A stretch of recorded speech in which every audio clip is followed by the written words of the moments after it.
Hoy vamos a hablar de la sinfonía de nuestra redención. Vamos a hablar de cómo Dios organizó las cosas para que tú y yo fuéramos salvos.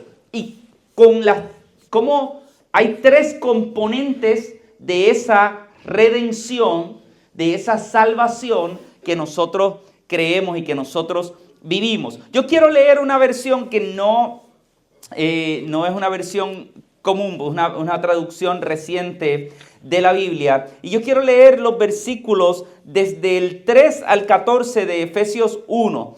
Lo voy a leer con calma para que lo escuche y que usted pueda ver algunas cosas en su mente de lo que yo voy a decir. Algunas cosas las leímos la semana pasada. Dice: alabado sea el Dios Padre de nuestro Señor Jesucristo, que nos brindó toda clase de bendiciones espirituales por medio de Cristo Jesús, conforme al llamado que nos hizo, ¿cuándo? Antes de la fundación del mundo, con el fin de que seamos santos y sin pecado delante de Él. Y mediante el amor sacrificial de Dios en Cristo, decidió convocarnos para ser adoptados como sus hijos. Eso lo dijimos la semana pasada, a través de Jesucristo. Esa era su voluntad y su plan perfecto, y sintió mucha alegría en ejecutarlo para su alabanza y su gloria. Y por su gracia nos colmó de muchos favores, con el propósito de dignificarnos en su Hijo amado, en quien tenemos redención, aquí vamos, en quien tenemos redención por medio de su sangre y el perdón por nuestros pecados, de acuerdo a la riqueza creativa de su gracia, la cual nos permite ser plenamente transformados en nuestra mente. ¿Dónde vamos a ser transformados? En nuestra mente, para vivir con sabiduría. Si tú quieres vivir con sabiduría, necesitas que tu mente se transforme.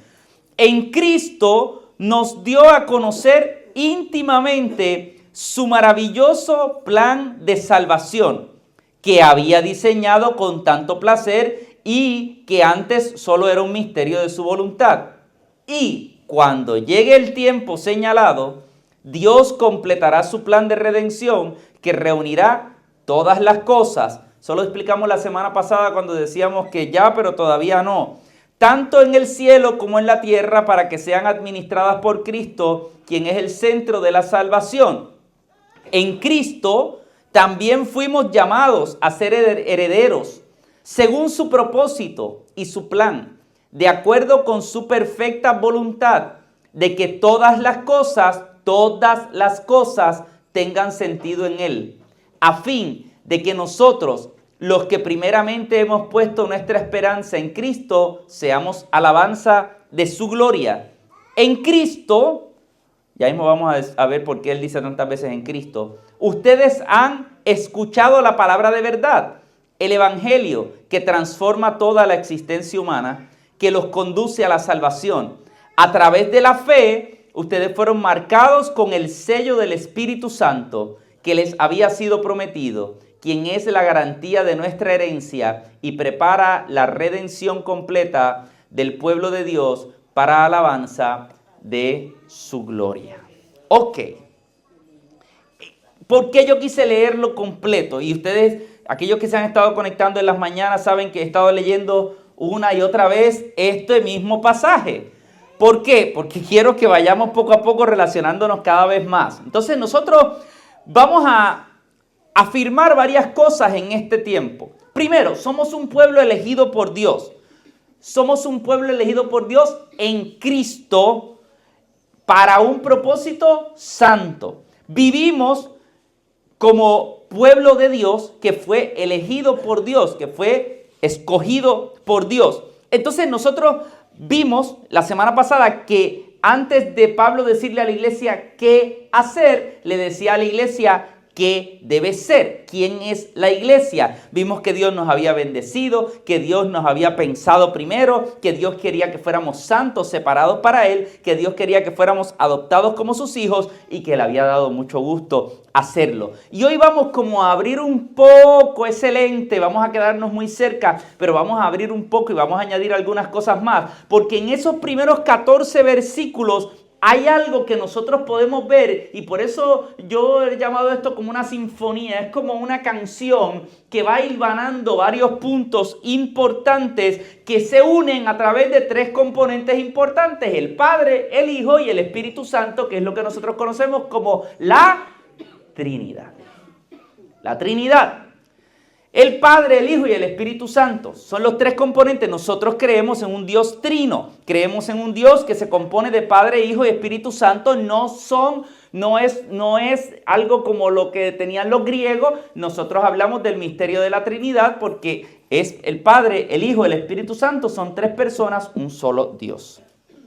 Entonces, esa obra que hace cada uno en nosotros explica tu salvación y mi salvación. Y antes de nosotros ver esto y entrar a esta carta, Pablo les dice, déjenme mostrarles qué es lo que nosotros creemos. Ahora, hay algo bien interesante que nosotros podemos ver en este primer movimiento que Pablo hace, ¿verdad? Y es que Pablo empieza a escribir esta carta y se le nota su emoción de decir lo que va a decir. ¿Cómo lo sabemos? Quizás en español tú y yo no lo podemos ver bien, pero él empieza a escribir esto y desde el versículo 3 hasta el versículo 14 en griego no hay un punto. Empieza a escribir, y usted sabe que las oraciones se dividen, ¿verdad? El párrafo, punto, ¿verdad? Una oración empieza con letra mayúscula y termina con un punto. Usted no lo sabía, pero hoy se enteró, ¿verdad? Una oración comienza con letra mayúscula y termina con un punto. Entonces, en griego es más o menos parecido, pero él, en vez de hacer eso, él siguió de corrido. Y siguió escribiendo todo de corrido. O sea que casi todo lo que nosotros leímos ahora en griego es una sola oración. Usted dice, así no se escribe, Pablo. Pero él está escribiendo como con emoción, como de corrido. Y se piensa que eso era como una canción que se cantaba o se repetía en la iglesia primitiva. Se piensa que era una manera de la gente repetir algo que le ayudaba a entender y afirmar mejor su fe. En un tiempo donde había muchas creencias, era importante para ellos comenzar: alabado sea el Dios Padre de nuestro Señor Jesucristo, que nos brindó toda clase de bendiciones espirituales por medio de Cristo Jesús, conforme al llamado que nos hizo delante. Porque era repetir algo que era importante. Algo que era muy importante para cada uno de nosotros. Entonces, eso es lo que primero Pablo hace. Va a tratar de entrar en esa explicación, pero lo hace como con emoción, lo hace como una alabanza, lo hace para que se sienta sencillo de entender para aquel pueblo. Lo que pasa es que nosotros lo leemos hoy y quizás lo leemos con todas esas palabras grandes porque Pablo estaba escribiendo desde otro idioma. Así que cuando se traduce al español, no se traduce al español del siglo XXI. Entonces, lo primero que nosotros vemos en lo que Pablo explica es que el arquitecto de todas las cosas es Dios. El Padre. El Padre nos diseñó con un propósito. Y entonces eso es lo primero que Pablo dice. Y algo de eso lo explicamos la semana pasada. Y yo no quiero repetir, pero quiero afirmar unas cositas para que se nos quede en la mente, ¿verdad? Dice que nos eligió antes de la fundación del mundo. La adopción que hizo con nosotros como hijos. El propósito de ser santos, separados para Él y sin mancha. Esa es parte del diseño de Dios. Ahora, yo quiero enfatizar un momento esa parte de que Dios te pensó antes de crear todas las cosas. Gloria a Dios. Porque quizás a veces nosotros vemos que hay gente que nos desprecia, gente que nos trata mal. A lo mejor hay situaciones en nuestra vida, personas que no nos ven con importancia, pero Dios sí te ve con importancia. Tú sí eres importante para Dios.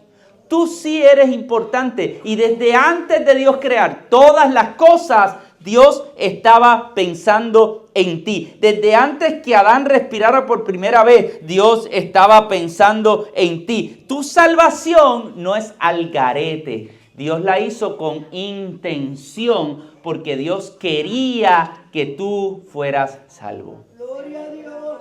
Entonces yo tengo un Dios que me ama tanto que piensa en mí. Sería raro que tú le digas a alguien que lo ama y no pienses nunca en esa persona. Es raro eso. Si tú amas a alguien, tú piensas en esa persona, ¿verdad? Y tú lo tienes constantemente en tus pensamientos. Y si estás lejos, tú le dejas saber que estás pensando en ellos. El otro día yo le decía a alguien que cuando yo estoy de viaje, yo creo que yo le escribo más a Exari que cuando estoy en Puerto Rico.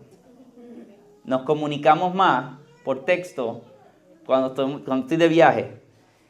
Es medio, ¿verdad? Pero es que como yo sé que no estoy, entonces me entra esta cuestión de... Sí, entonces trato de hacer lo mismo con los nenes, pero...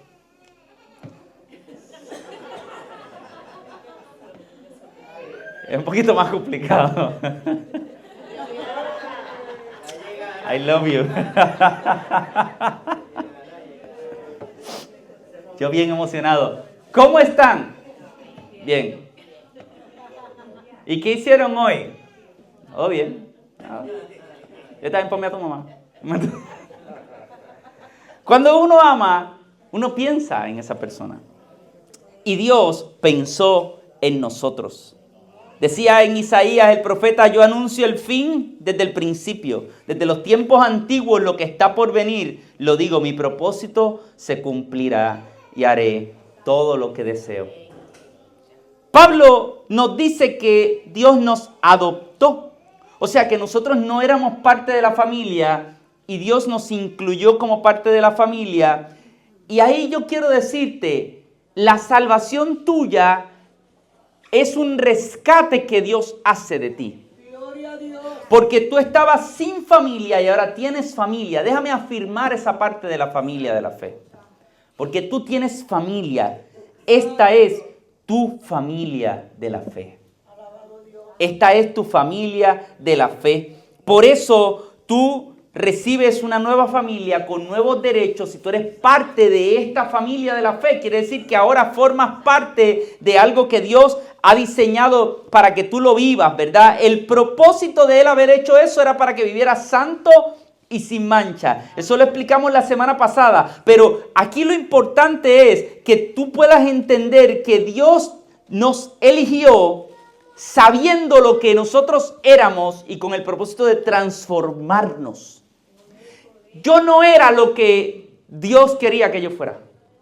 Yo no tenía las características que Dios quería que yo tuviera.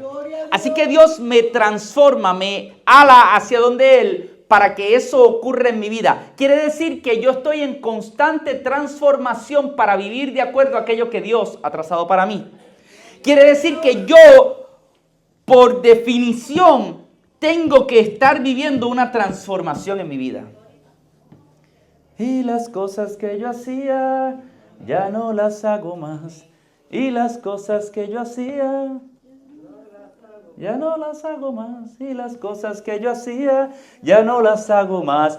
Hubo un cambio cuando a Cristo conocí. Eso es lo que ocurre. Cuando yo conozco a Cristo, ocurre un cambio en mi vida. ¿Por qué? Porque ahora yo voy a comenzar a vivir lo que Dios diseñó para mí. Amado hermano, tiene que haber un cambio en tu vida.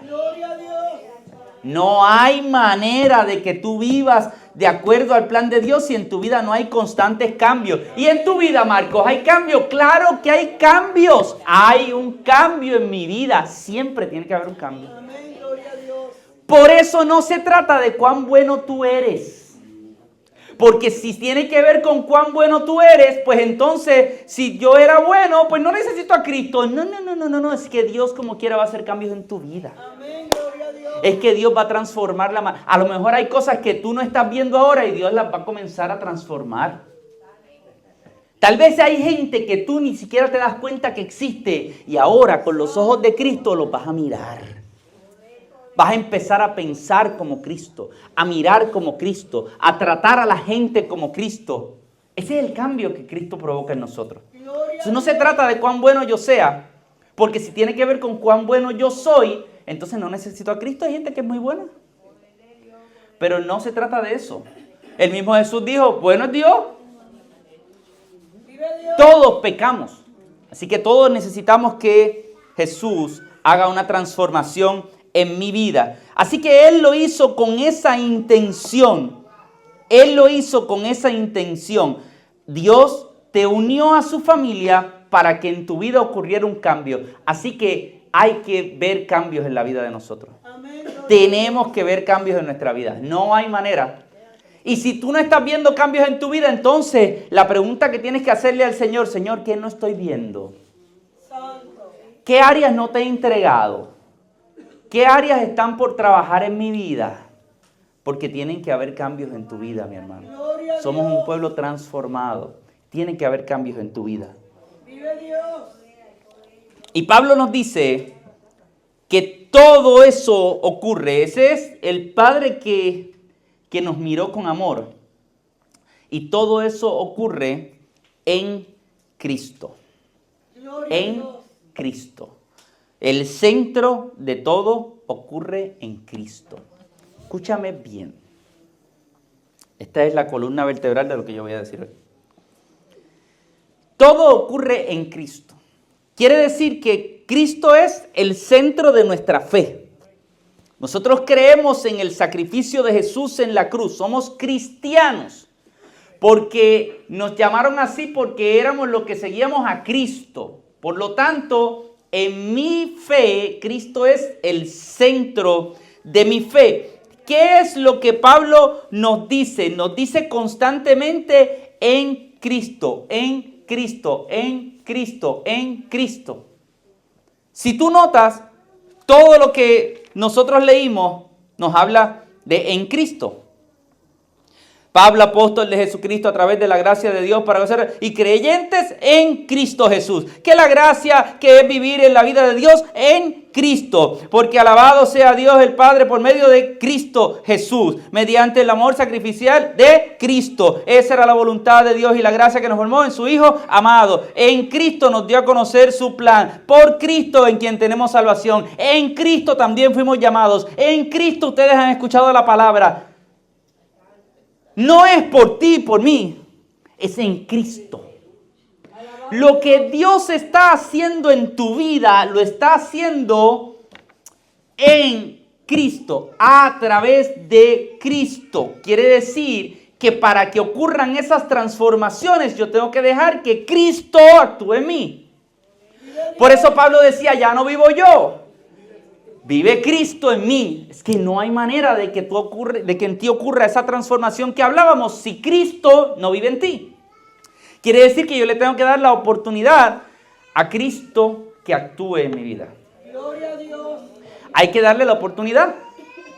Hay veces que nosotros queremos cambios, pero no queremos lo que implica ese cambio. Voy a decir otra vez. Hay veces que nosotros queremos cambios, pero no queremos lo que implica ese cambio. ¿Alguno de ustedes ha remodelado su casa? Es chévere ver el resultado de la remodelación, ¿verdad que sí? Pero el proceso es terrible. En una ocasión nosotros cambiamos puertas y ventanas de casa.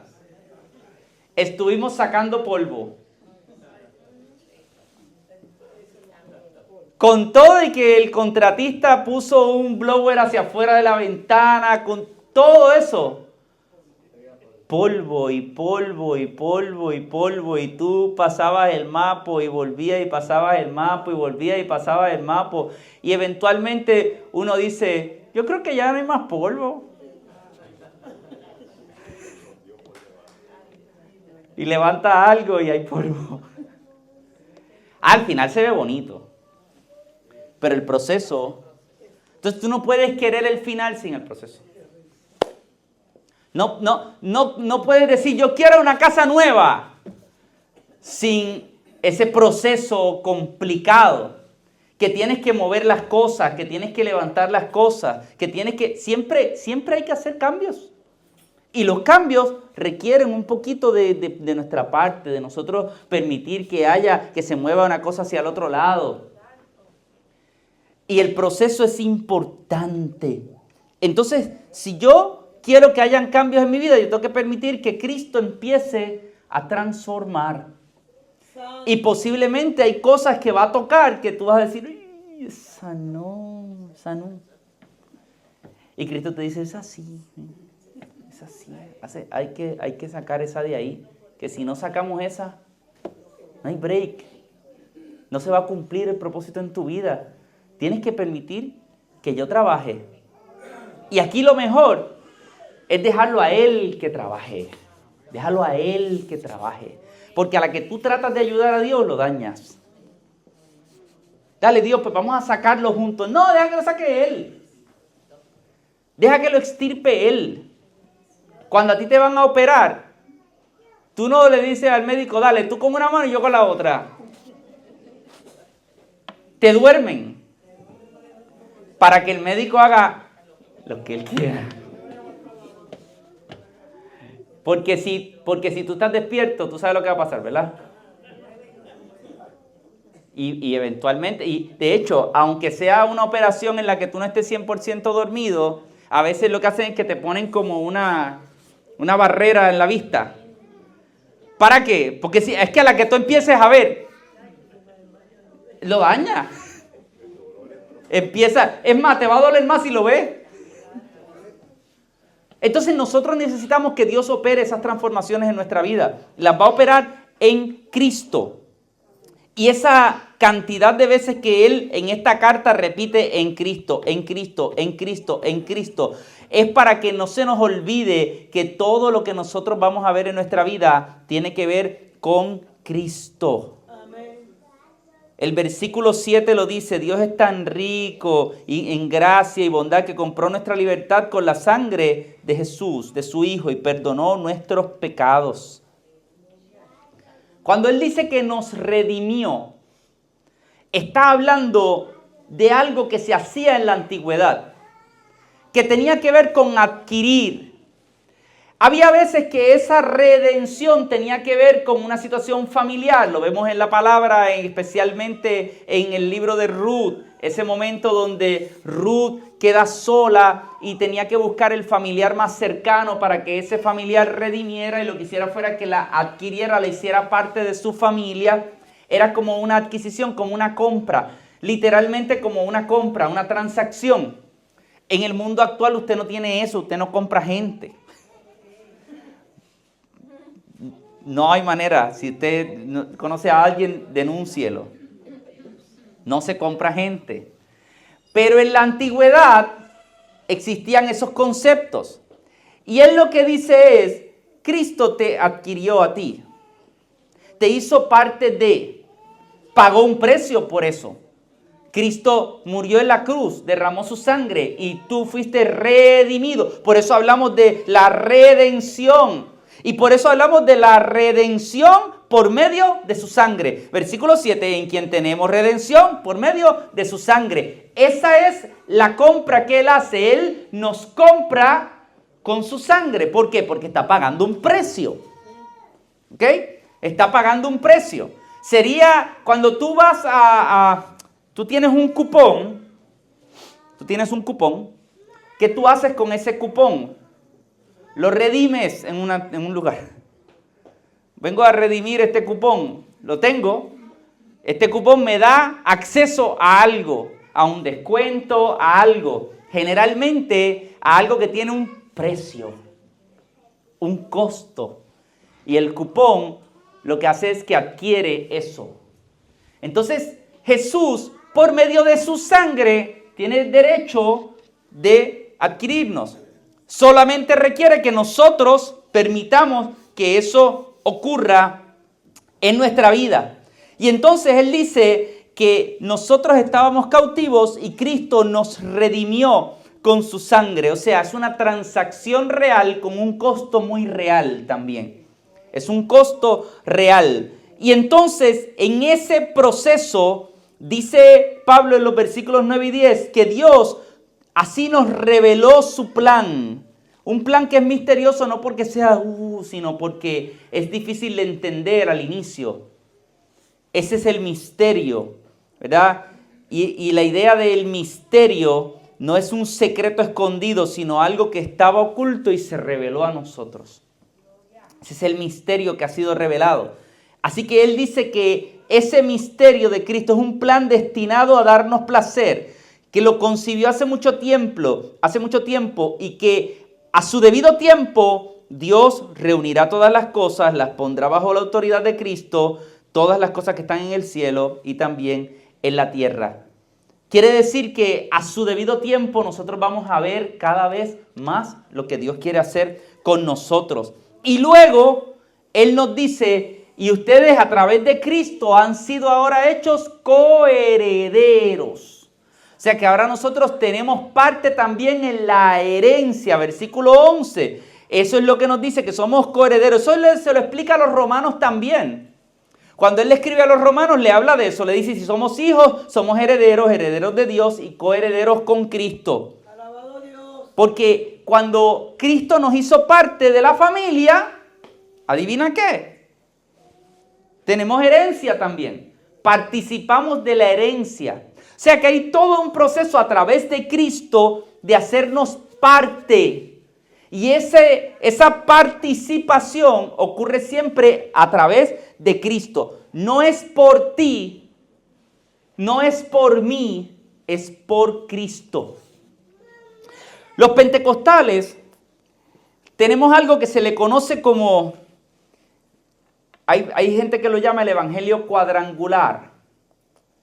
Cuadrangular porque es de 4 puntos. No tiene que ver con la pelota del cuadrangular, es de 4 puntos. 4 puntos. Y estos 4 puntos nosotros los conocemos como que Cristo salva, Cristo sana, Cristo bautiza y Cristo viene. Marco, ¿y en qué tú crees? Yo creo que Cristo salva, que Cristo sana, que Cristo bautiza y que viene otra vez por mí. Cristo sana, Cristo salva, Cristo bautiza y Cristo viene otra vez por mí. Cristo salva, Cristo sana, Cristo bautiza y viene otra vez por mí. Cristo me salvó, Cristo me sanó, Cristo me bautizó con su Espíritu Santo y Cristo viene nuevamente por mí. Es nuestra fe. Esa es nuestra fe. Nosotros creemos en una fe que es cristocéntrica. Cristocéntrica. Cualquier cosa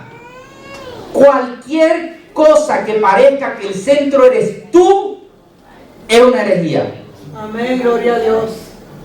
Cualquier cosa que suene a que nosotros somos los cheches de la película, es un error. El centro es Cristo. Creemos en Cristo. Cristo me salvó. Yo no me salvé a mí mismo. Cristo me salvó. El que me puede sanar es Cristo. El que me puede bautizar con su Espíritu Santo es Cristo. Y el que viene nuevamente por mí es Cristo. Amén, gloria a Dios. Esa es la verdad de nuestra fe.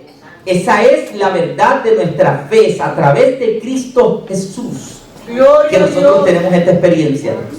Como Salvador, Cristo nos redimió y perdonó nuestros pecados. La sangre de Cristo compró nuestra libertad y es la base de toda nuestra fe. Como bautizador con el Espíritu Santo, Él es quien nos da acceso a la promesa del Espíritu. Por eso Cristo decía, es necesario que yo me vaya para que venga el Consolador con ustedes y que esté con ustedes, que los dirija a toda verdad, a toda justicia. Como bautizador, Él nos da acceso al Espíritu. El bautismo en el Espíritu no viene de nosotros, viene de Cristo. Como sanador, su redención nos toca en todas nuestras áreas, en el espíritu, en el alma y el cuerpo. Quiere decir que Cristo no solamente está pensando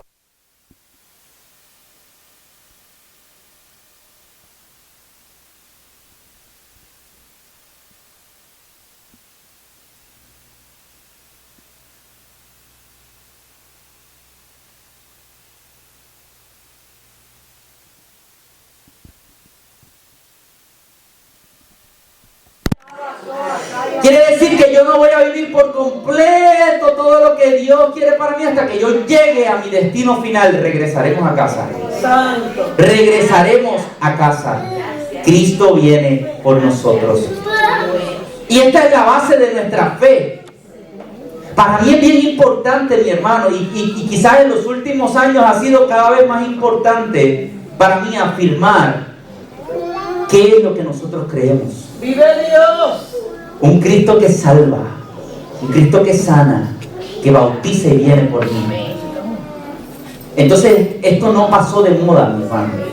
Esto no pasó de moda. Nosotros podemos cambiar quizás la manera en que expresamos las cosas. Nosotros podemos cambiar la manera en que cantamos. Nosotros podemos cambiar a lo mejor la manera en que organizamos el templo y el altar y le ponemos pantallas y le ponemos cosas. Eso es parte de la modernidad, mi hermano, y eso está chévere. Lo que no ha cambiado desde que Cristo vino son estas verdades. Nosotros seguimos creyendo lo mismo. Esta verdad no pasa de moda. ¡Gloria a Dios! Creemos en un Cristo que salva, que sana, que bautiza y que viene nuevamente por nosotros. Y por lo tanto, toda la gloria es de Cristo. Amén.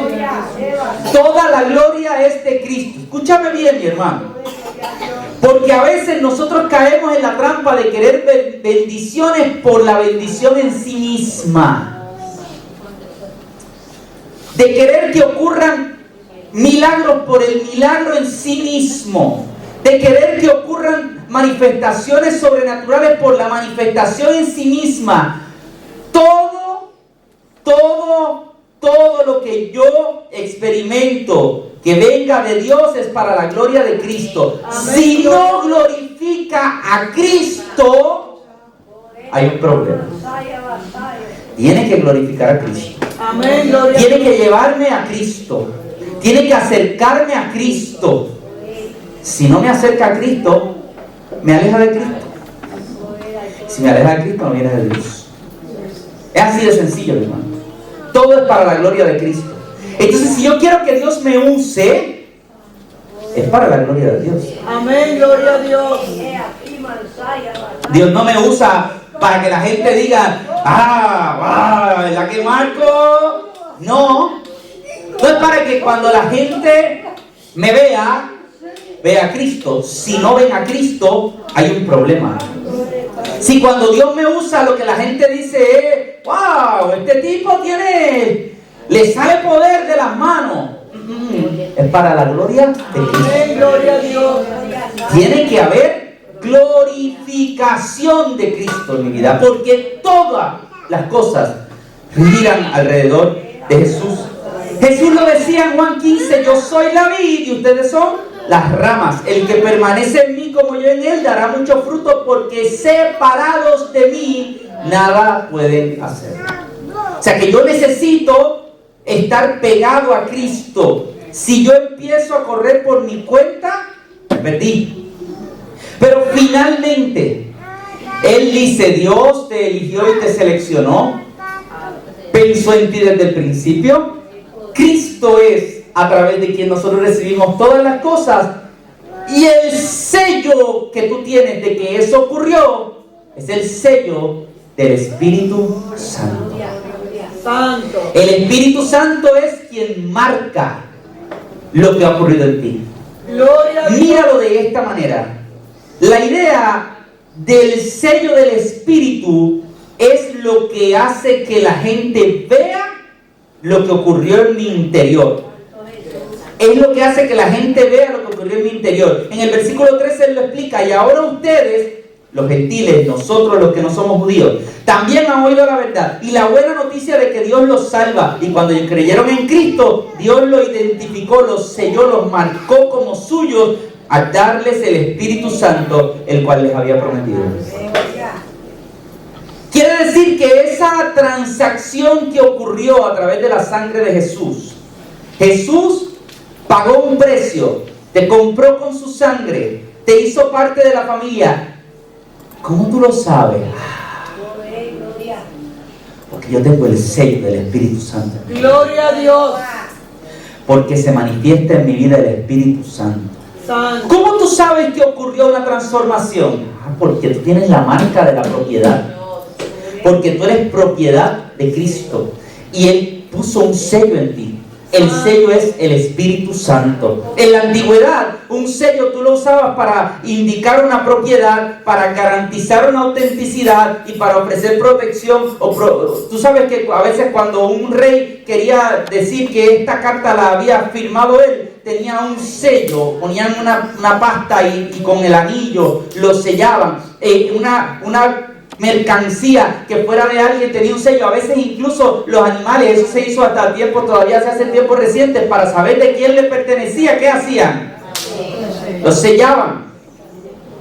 ¿Para qué? Para que si esa vaca se perdía por algún sitio, decía, esa es de esta gente. Cuando la gente te ve a ti, tiene que ver el sello del Espíritu. Tiene que ver la manifestación del Espíritu en tu vida. Tiene que ver que hay algo que está ocurriendo. Hay una marca de propiedad. Hay algo que el Espíritu Santo hizo contigo. Dice que fuimos sellados con su Espíritu. Y eso está diciendo que le pertenecemos a Dios, que nosotros somos propiedad privada de Dios y que nosotros no somos una imitación, somos auténticos. Cristo está trabajando con nosotros y tenemos el sello de su Espíritu. Cuando el Espíritu Santo desciende sobre ti, lo que está haciendo Dios es que está sellándote. El enemigo no tiene parte ni suerte contigo. Cuando el enemigo se acerca, dice, espérate, que este tiene el sello del Espíritu. Lo pienso 2 veces porque tú estás sellado con el Espíritu Santo. Cuando tú te enfrentas a la vida diaria, cuando tú vas caminando en tu trabajo, en la comunidad, donde quiera que tú te paras, la gente va a ver que hay Espíritu Santo en ti. La gente va a decir, yo siento que se me paran los pelos cuando estoy al lado de fulano. No es fulano, es que el sello del Espíritu Santo está sobre él. La gente va a decir, yo siento amor que desprende de esa persona, yo siento bondad que se desprende de esa persona, yo siento que hay algo bueno, hay como una presencia diferente. Se llama el sello del Espíritu Santo sobre ti. Dios te escogió, Cristo pagó el precio y te pusieron el sello del Espíritu. Santo, santo. Por eso Corintios recibió una palabra de Pablo diciendo, ¿acaso no saben que su cuerpo es el templo del Espíritu Santo? Solo dijimos aquí en las clases, lo estábamos diciendo el viernes. ¿Quién está en ustedes y al que han recibido de parte de Dios? Ustedes no son sus propios dueños, fueron comprados por un precio. Tú y yo no nos pertenecemos a nosotros mismos. Yo le pertenezco a Dios y Él puso el sello de su Espíritu en mi vida. El sello del Espíritu marca algo diferente. El sello del Espíritu me permite experimentar una dimensión distinta, y en la palabra vemos que eso se manifestó en muchos momentos. Dice en Hechos 2:4, en aquel momento extraordinario del aposento alto, que todos fueron llenos del Espíritu Santo y comenzaron a hablar en diferentes lenguas según el Espíritu les concedía expresarse. Luego en Hechos 10, en la casa de Cornelio, vemos algo así similar. Dice que mientras Pedro aún estaba hablando, el Espíritu Santo descendió sobre todos los que escuchaban el mensaje, y los defensores de la circuncisión, llegando con Pedro, se quedaron asombrados porque dijeron, el don del Espíritu Santo se está derramando también sobre los gentiles, porque los oían hablar en nuevas lenguas y alabar a Dios, y ellos vieron que Dios también estaba marcando la gente. Pero hay algo que a mí me para los pelos, me mueve la cabeza, que es que los efesios también vivieron esto. En Hechos 19 tú puedes ver lo que Dios hizo en Éfeso cuando Pablo estaba allí, y dice en Hechos 19, 5 y 6, al oír esto fueron bautizados en el nombre de Jesús, y cuando Pablo les impuso las manos, el Espíritu Santo vino sobre ellos y empezaron a hablar nuevas lenguas y a profetizar. Cuando Pablo le está escribiendo esto a los efesios están recordando que ellos lo saben, que ellos lo vivieron, que cuando Pablo les predicó y puso sus manos sobre ellos, ellos recibieron el Espíritu Santo. Y Pablo ahora le está diciendo, le está explicando lo que ellos vivieron, le está diciendo, ustedes se acuerdan que nosotros les predicamos de un Dios que pensó en ustedes, les predicamos de un Cristo que los compró con su sangre, y les predicamos de un Espíritu Santo que puso su sello sobre ustedes. Santo. El Espíritu Santo es el que nos sella. Amén. Y eso es lo que nosotros predicamos y vivimos. Cuando Pablo le escribe a los Efesios de ser sellados con el Espíritu Santo, les está hablando de esa marca inconfundible que debe haber en cada uno de nosotros. Significaba no algo abstracto, significaba algo que ellos habían vivido, ser sellados con el Espíritu. Nosotros lo hemos dicho aquí muchas veces, pero la única forma en que yo puedo ver el sello del Espíritu en mi vida es a través del fruto del Espíritu. Lo que Pablo le explicaba a los Gálatas, el fruto del Espíritu es amor, alegría, paz, paciencia, amabilidad, bondad, fidelidad, humildad, dominio propio. No hay ley que condene esas cosas. Cuando el Espíritu empieza a hablar, a tocar tu vida y tú eres sellado por el Espíritu, tu vida va a empezar a producir un fruto. Gloria a Dios. Ese es el sello del Espíritu. Santo. El sello del Espíritu de ser propiedad de Dios. Comienzas a Gloria a actuar. Dios. Pero mi hermano, no es solamente hablar en lenguas. Gloria a Dios por las lenguas.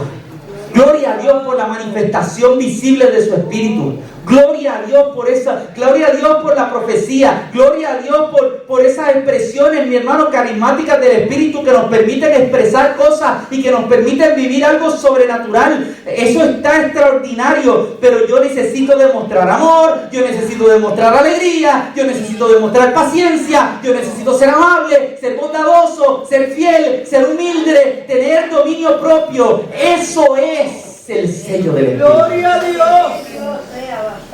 Por eso él habla del fruto del Espíritu de esa manera. Porque si el fruto del Espíritu fuera solamente hablar en lengua, mi hermano, Santo. si yo hablo en lengua y yo me cae mal, no me cae mal por si acaso, un ejemplo.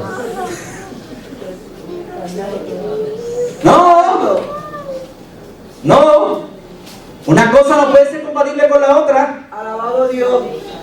Entonces yo brinco y salto, pero no puedo controlarme. Vive Dios. Entonces yo profetizo, pero soy arrogante Alabado a Dios. y no amo. El fruto es este. El sello del Espíritu empieza a obrar en tu vida. Y claro, si usted mira los versículos anteriores, usted se da cuenta que cada vez que el Espíritu Santo descendía sobre ellos, empezaban a haber manifestaciones sobrenaturales y hablaban en lengua y profetizaban. Claro que sí, pero por eso Pablo les dice, eso comienza así, pero no se queda así. Tiene que expresarse de esta manera. Tiene que vivirse de esta manera. Tiene que sentirse en la gente de esta manera. Ese es el sello del Espíritu. Quiero culminar, pero te quiero decir algo extraordinario porque esto es bien bueno, mi hermano. Y es que Él nos dice al final de todo eso que ese sello del Espíritu Santo es la garantía de nuestra herencia y prepara la redención completa del pueblo de Dios. Quiere decir, mi hermano, que el sello del Espíritu es como, ¿alguno de ustedes hizo alguna vez algún layaway? ¿Usted se acuerda lo que era un layaway?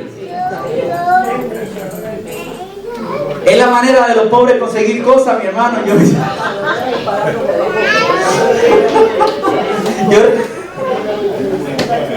Yo creo que más de la mitad de las cosas que yo tuve en mi niñez fueron un layaway.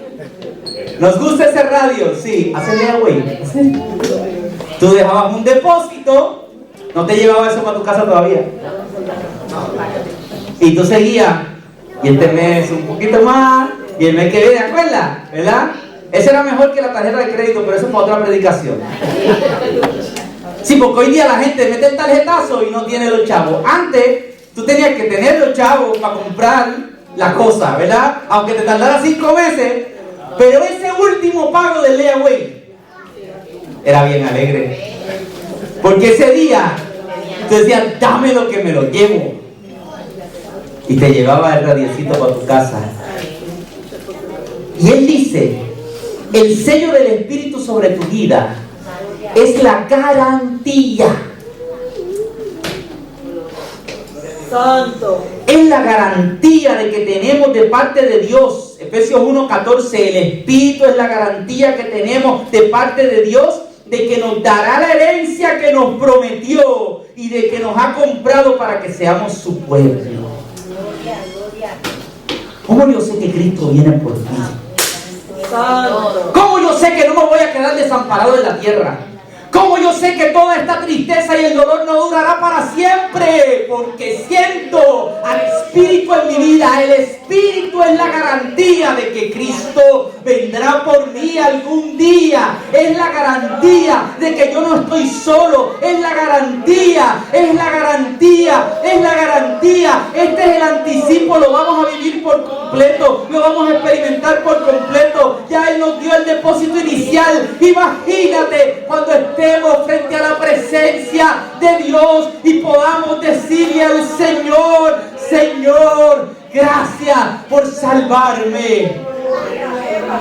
Esa es la garantía. Esa es la garantía, mi hermano. Entonces, si tienes el sello del Espíritu, que se te note que tienes el Espíritu en tu vida, que vivas con alegría, que vivas con entusiasmo, que vivas con la alegría de saber y la esperanza de saber que Cristo vendrá por nosotros. No vamos a llorar para siempre, no vamos a estar débiles para siempre, no vamos a experimentar dificultades para siempre. Llegaremos ante la presencia del Señor y allá nos gozaremos con Él y allá vamos a recibir por completo lo que nos ha sido prometido. Así todos nosotros, con el rostro descubierto, reflejamos como un espejo la gloria del Señor. Somos transformados a su imagen y a su semejanza, porque Dios ha puesto su Espíritu en nosotros, mi hermano. Entonces yo alabo al Señor. Bendito sea el Dios y Padre de nuestro Señor Jesucristo, que nos bendijo con bendición espiritual en Cristo. En Cristo. Yo no sé, mi hermano, si tú te lo disfrutas, pero yo, mi hermano, me disfruto saber que el Espíritu está obrando en mi vida. Me disfruto saber que Cristo está trabajando conmigo. Me disfruto saber que tengo esperanza. Tengo esperanza. Tengo esperanza. Hay esperanza en Jesús. Hay esperanza en Jesús. Hay esperanza en Jesús. Y el poder de su Espíritu actúa en tu vida y en la mía. El poder de su Espíritu es más fuerte que la enfermedad. El poder de su Espíritu es más fuerte que la tristeza. El poder de su Espíritu es más fuerte, te transforma, trabaja contigo, cambia tu vida. Es el poder del Espíritu obrando en ti. Es el poder del Espíritu transformándote.